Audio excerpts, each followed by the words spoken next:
All right, you're considering buying a home, but things are getting more expensive on a few fronts. Let's break down how you can make it cheaper.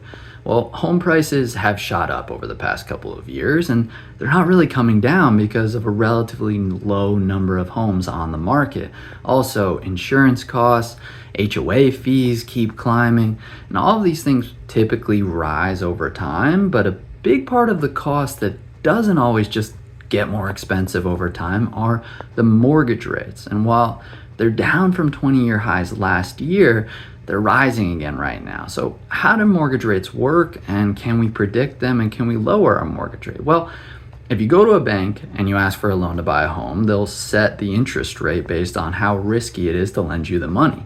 And the interest rate usually comes from two components: the sort of baseline lending risk, and then the risk on top of that of lending to you specifically. So the bank says, I can lend to the US government which is considered to be risk-free for 10 years for 4%. You're less reliable than the US government, so you pay me 7%.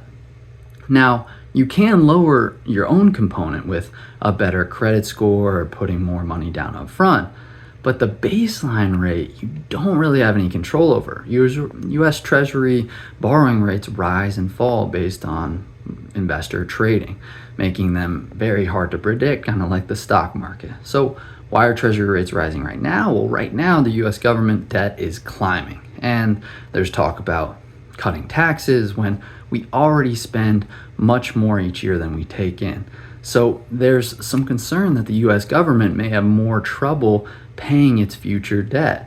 And this rise in rates may be more of a manifestation of frustrated sentiment with the government's financial responsibility than actual fears of a US government default. But interest rates may not come down until investors get more confidence that America's finances are under control.